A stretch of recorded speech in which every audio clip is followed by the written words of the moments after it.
Dios les bendiga, mis amados hermanos y amigos. Espero que la gracia y el favor de Dios haya estado con ustedes en el día de hoy.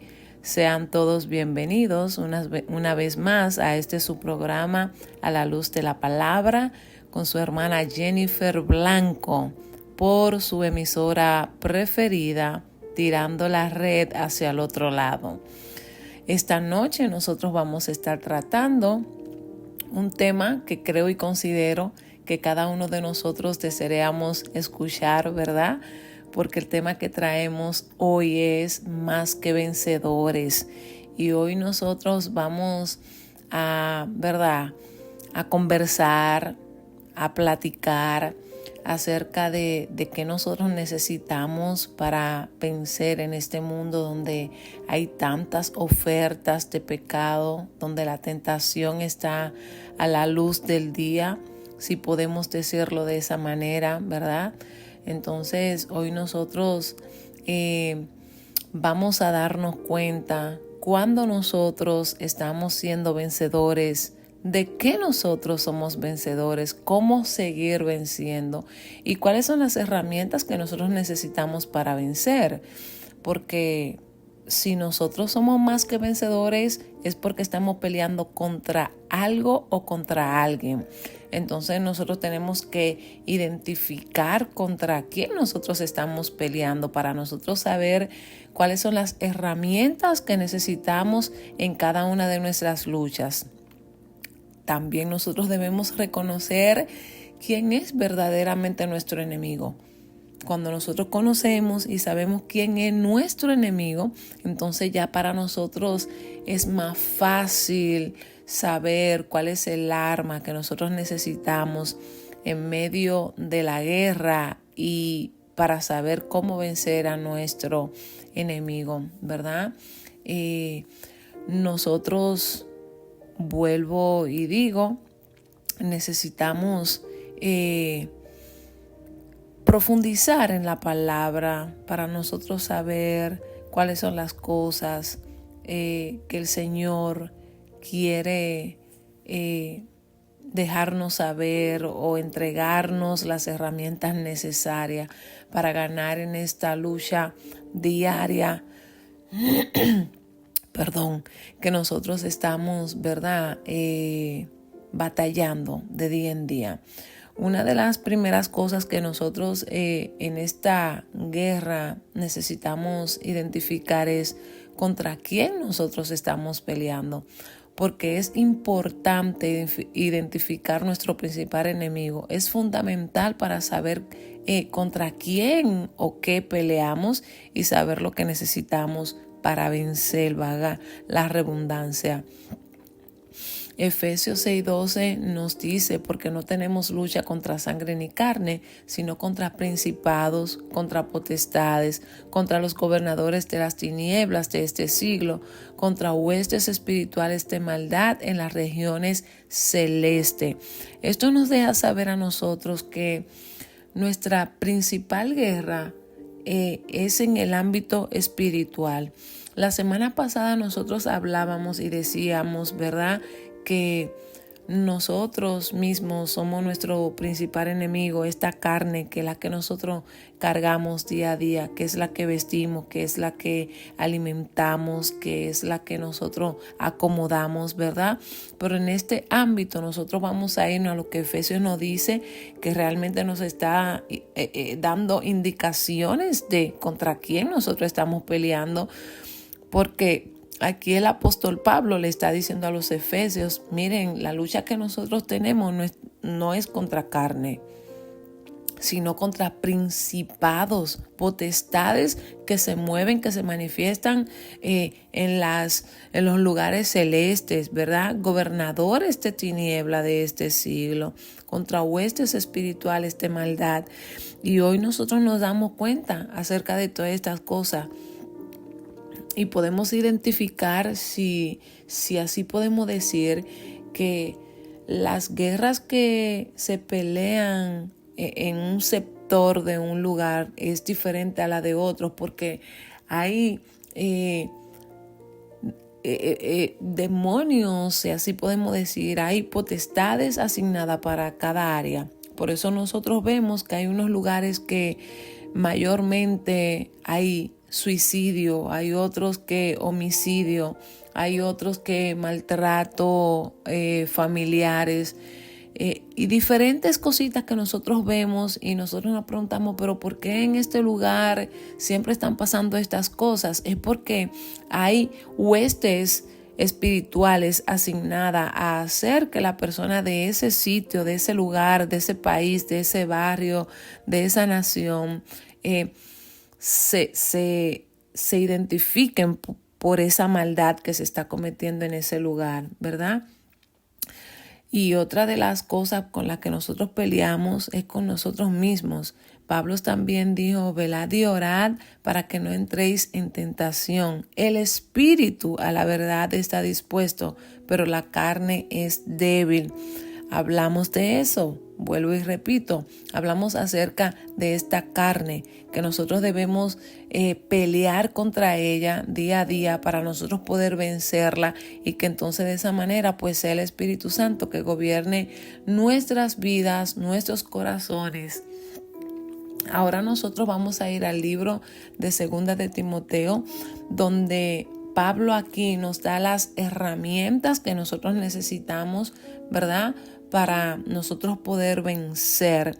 Y cuando nosotros leemos en 2 de Timoteo, nos damos cuenta, ¿verdad?, en el 2:1, que Pablo le está diciendo, ten ánimo en las adversidades. ¿Por qué Pablo le dice a Timoteo que tenga ánimo en las adversidades? Porque en las adversidades nosotros tendemos a desmayar, a entristecernos, a sentirnos que no podemos, nos desgastamos en los pensamientos, ¿verdad? Y Pablo le está diciendo a Timoteo, ten ánimo en las adversidades, aviva el don de Dios que hay en ti. ¿Por qué nosotros debemos avivar ese don de Dios que hay en nosotros? Porque aparte de ser una dádiva de parte de Dios a nuestras vidas, esos dones que hay en nosotros, cuando nosotros los ponemos en acción, nos ayudan a nosotros a profundizar en la búsqueda constante del Señor y nos da esa fuerza para nosotros seguir hacia adelante, para nosotros vencer, para nosotros sentirnos que realmente formamos parte del mejor batallón, ¿verdad?, que es el batallón de Jesucristo, que formamos parte de el equipo militar más poderoso que haya sobre la faz de la tierra. Nosotros pensamos que quizá es China, que quizá es Corea del Norte, que quizá es Rusia, que quizá es Estados Unidos, que tiene un ejército bien capacitado, bien preparado. Pero yo quiero decirle a ustedes que eso es en lo terrenal. En el ámbito espiritual, donde nosotros libramos todas esas batallas que se manifiestan en el mundo físico, nosotros las libramos es en el mundo espiritual. Es por eso que yo considero que nosotros somos el ejército mejor preparado y más poderoso que pueda existir sobre la faz de la tierra. Leía o escuchaba un testimonio, ¿verdad?, de alguien que decía que creo que era un presidente o una presidenta de una nación, que ella decía que ella no le teme a los hombres que están de pies, sino a un pueblo que está arrodillado. A veces nosotros mismos como creyentes no reconocemos, no entendemos o quizás nos hacemos los dejados en el conocimiento de saber que sobre nosotros reposa un poder maravilloso de parte de Dios. Perdón. Y a veces nosotros, teniendo las herramientas más poderosas, vivimos vencidos, vivimos derrotados. ¿Por qué? Porque cuando tú no sabes manejar el arma que tú tienes en tus propias manos, es posible que esa arma sea para que tú te defiendas, pero al tú no saber cómo utilizarla, ella misma te suicide, ¿verdad? porque al no saber cómo manejarla, cómo manipularla, cuándo usarla, dónde usarla, la falta del conocimiento, del poder que tienen esa arma que se te ha entregado, puede hacer que tú cometas errores. Pero cuando nosotros sabemos qué es lo que Dios ha depositado en nuestras manos, cuando nosotros sabemos la herramienta que el Señor a nosotros nos ha dado y sabemos utilizarla, cuándo utilizarla, dónde utilizarla, con quién utilizarla, contra quién utilizarla, entonces el resultado es maravilloso. Pablo sigue diciéndole a Timoteo, no te avergüences. No tenga en poco tu juventud, no te avergüences del evangelio, no te avergüences de a quien tú le sirves, no te avergüences de quien tú eres en el Señor. Esa es una manera de nosotros vencer. Cuando usted sabe cuál es su identidad, que hablamos de eso la semana pasada, ese era el tema, ¿verdad? Una identidad redimida. Cuando usted sabe cuál es su identidad, de dónde usted procede, a quién usted le sirve, el Dios a quien usted le sirve, usted no se avergüenza de eso. La palabra dice que no me avergüenzo del evangelio porque es poder de Dios, ¿verdad? Entonces, cuando nosotros estamos dentro del evangelio, no debemos avergonzarnos de lo que hemos recibido de parte de Dios ni de quiénes nosotros somos en el Señor. Pablo le sigue diciendo a Timoteo, retén lo que has aprendido. ¿Qué era lo que había aprendido Timoteo? Timoteo había aprendido, perdón, mi garganta está un poquito afónica, así que si ustedes me escuchan hacer eso, es por mi garganta. Pero Pablo le dice a Timoteo, retén lo que has aprendido. ¿De quién había aprendido Timoteo? Acuérdense que la abuela de Timoteo, ¿verdad? Era hebrea, la mamá también, creo que el papá es que era griego, pero la crianza que él obtuvo, lo que vivió, lo que aprendió en ese hogar materno, lo ayudó a él a ser el Timoteo que él era. Claro, con ciertas mezclas de culturas, ¿verdad? Pero lo que gobernaba su vida realmente eran las enseñanzas que se le había insertado a él acerca del evangelio, de la palabra del Señor, de nuestro Señor Jesucristo. Guarda el depósito. Me encanta esto. ¿Por qué Pablo le dice a Timoteo que guardara el depósito? Es necesario que nosotros aprendamos a guardar lo que el Señor ha depositado en nosotros. ¿De qué manera? Poniéndolo en práctica, cultivándolo, llevándolo en oración a través del ayuno, de la consagración. Esos son depósitos que nosotros guardamos en el Señor. Me acuerdo que mi pastora siempre decía que mientras más nosotros orábamos, más teníamos en el almacén para cuando llegaran los tiempos difíciles.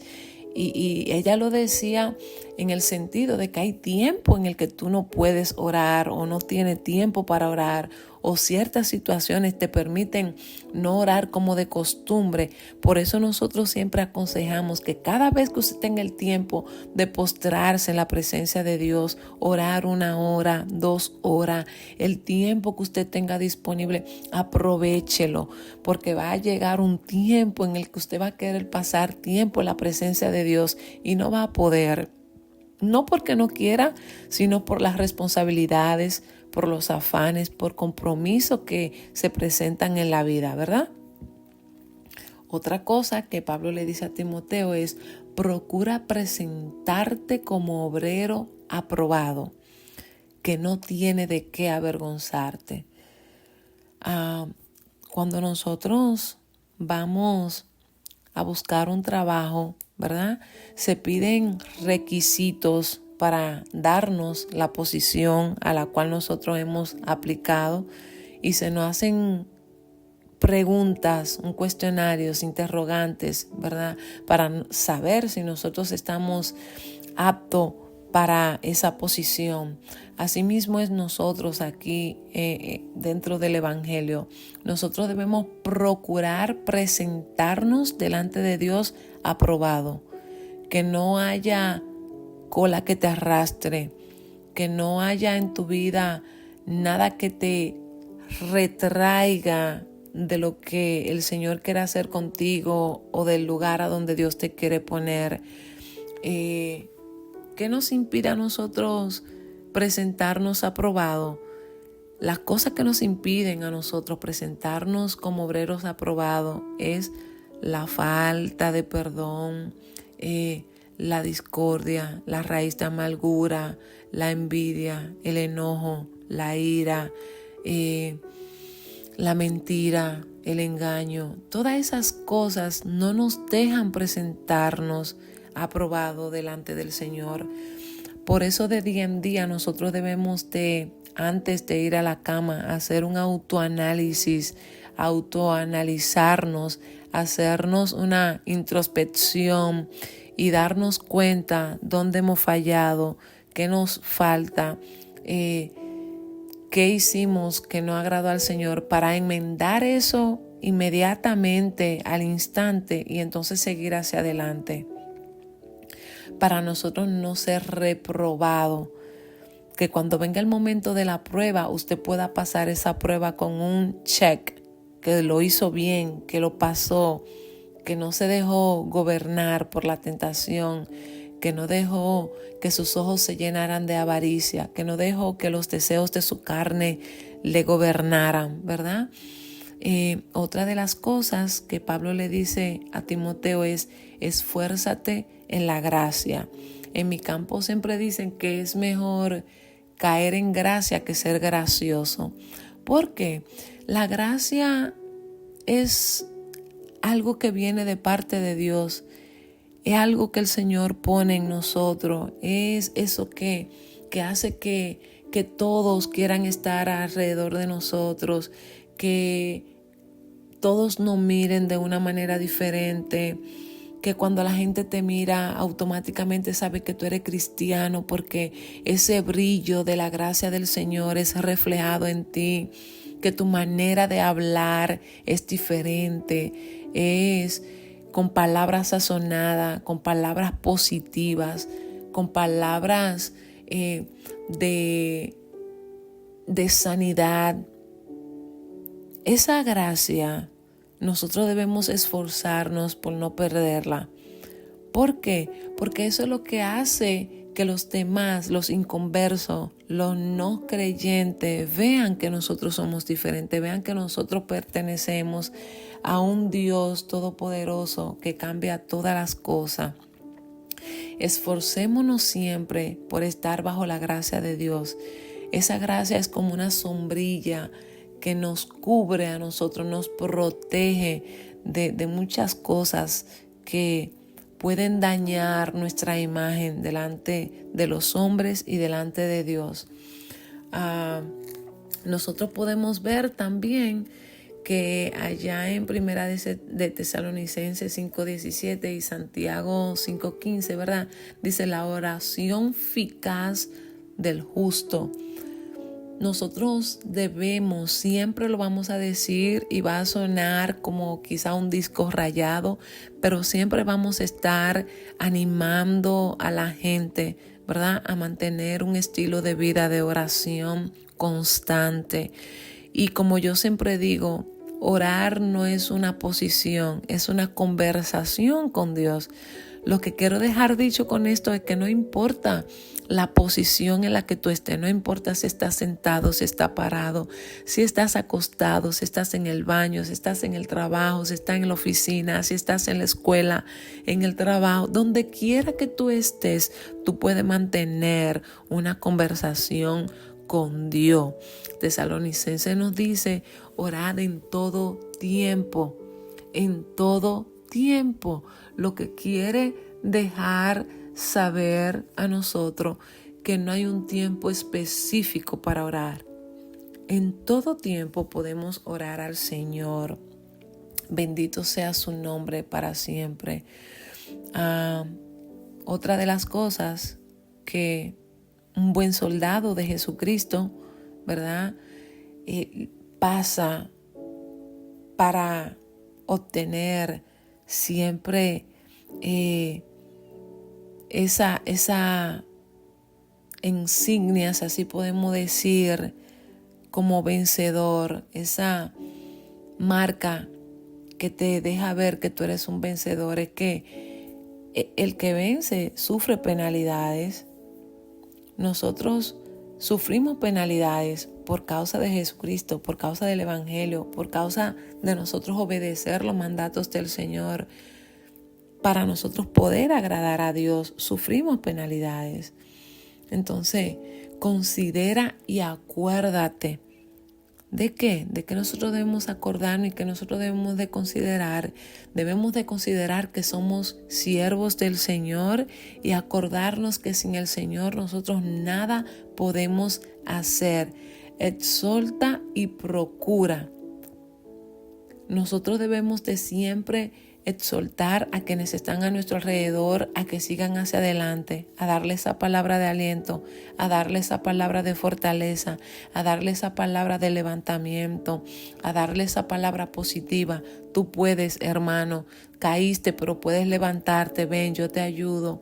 ¿En qué tú necesitas mi ayuda? ¿Cómo puedo ayudarte? ¿Cómo puedo bendecir tu vida? Siempre que tengamos la oportunidad de hablar a un alma, mira, Cristo te ama, eres importante para el Señor. Yo quiero que tú conozcas del Señor porque Él puede cambiar el rumbo de tu vida.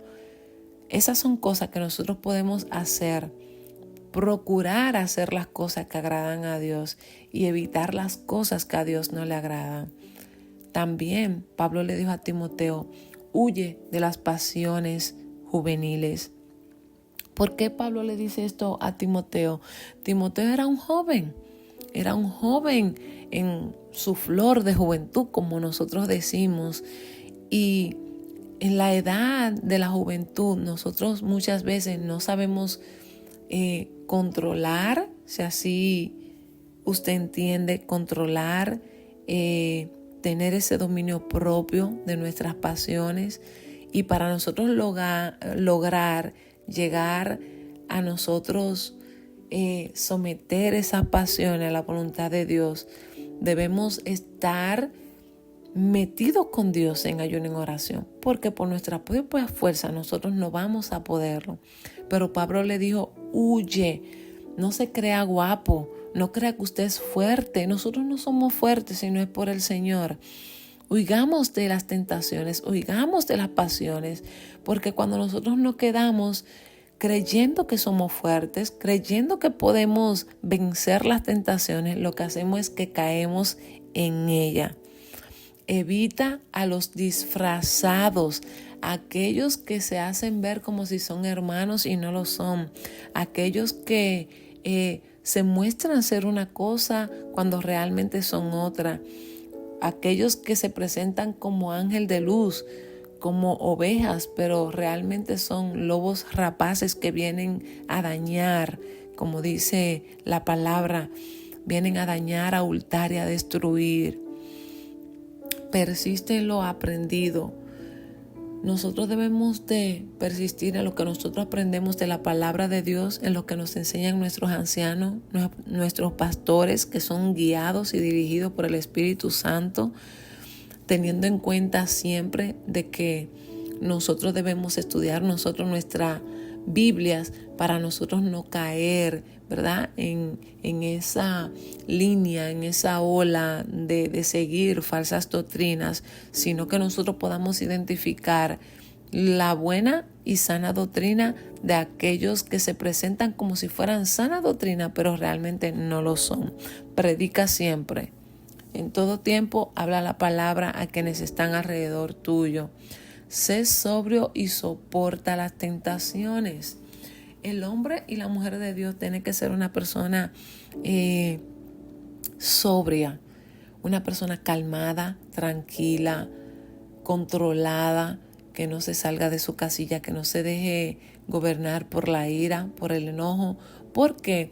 Porque en la ira Dios no trabaja.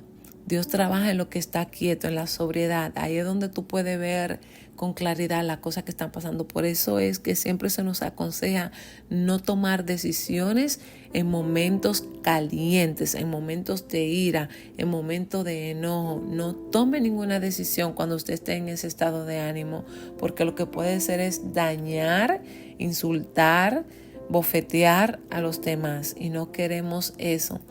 ¿Por qué nosotros somos más que vencedores? Porque Jesús venció primero. Venció primero allá en la cruz del Calvario. Juan 16:33, yo he vencido al mundo. Confiad. Nosotros solamente lo que tenemos que hacer es confiar en el Señor ciegamente, esperar en Él pacientemente, porque ya Él venció. Jesús nos da las siguientes palabras: paz, aflicción, confiar. Yo he vencido al mundo en este texto bíblico. Entonces, si usted tiene paz, usted va a ver con claridad toda la cosa. La aflicción, eso es parte de la naturaleza de ser humano. Confiar, podemos poner nuestra confianza única y solamente en el Señor. El que está turbado no descubre la salida a su problema, porque está enfocado en el problema, no a la solución de dicho problema. Entonces nosotros tenemos que aprender a enfocarnos no en el problema, sino en el Dios que resuelve nuestros problemas. Las aflicciones son necesarias en nuestras vidas. Ellas fortalecen nuestra fe, nuestro carácter y nuestra confianza en Dios. Eso es lo que siempre va a pasar en medio de las aflicciones. Cuando usted esté afligido y usted no siente que está siendo fortalecido o que su fe está siendo aumentada, revise esa aflicción, revísela. Debemos siempre confiar en la palabra que Él nos da. Si Él dice confiar, entonces nosotros debemos de confiar. Nosotros no podemos dudar, porque la duda es lo que nos hace a nosotros muchas veces caer en las aflicciones. ¿Se entiende? Porque nosotros necesitamos la aflicción para que nuestra fe madure. ¿Cuáles son las cualidades de un vencedor? Bueno, nosotros aquí vamos a ver que un vencedor sabe hacia dónde se dirige y trabaja para lograr sus metas. Nada es fácil ni gratis. Hay que pagar un precio absolutamente por todo en esta vida, hermanos. Nada es gratis. El servicio a Dios demanda esfuerzo de quien decide seguir a Cristo. Si usted decidió seguir a Cristo, usted tiene que hacer su mayor esfuerzo para hacerlo de la mejor manera posible. Otra cualidad que tiene un vencedor es que decide ser un vaso de oro. Los requisitos indispensables para este vaso es ser útil, es estar limpio. Este vaso debe estar lleno de pureza, de verdad e integridad. Para ser irreprensible, debe ser un creyente honesto, de carácter equilibrado y transparente. Usted no puede hacer lo que le dé la gana ni cuando le dé la gana. No, usted tiene a alguien que lo guía, alguien que lo dirige. Usted debe tener ese equilibrio en su carácter y ser transparente siempre. La tercera, conoce sus debilidades y trabaja duro para convertirlas en fortaleza.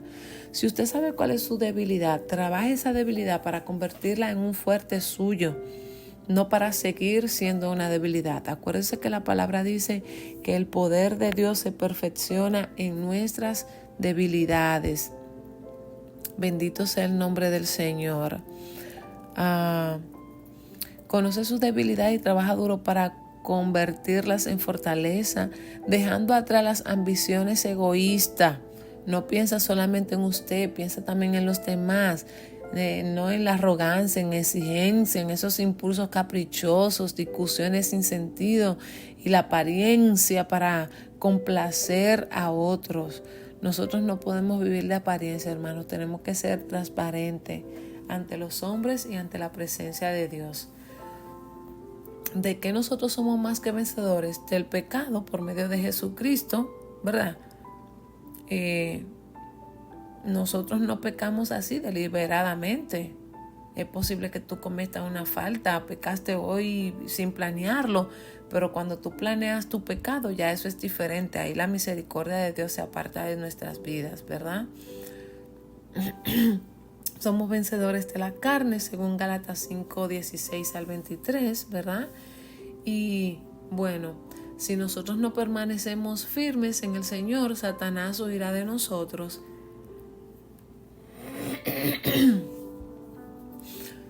Ya para nosotros concluir, hermanos, ¿verdad?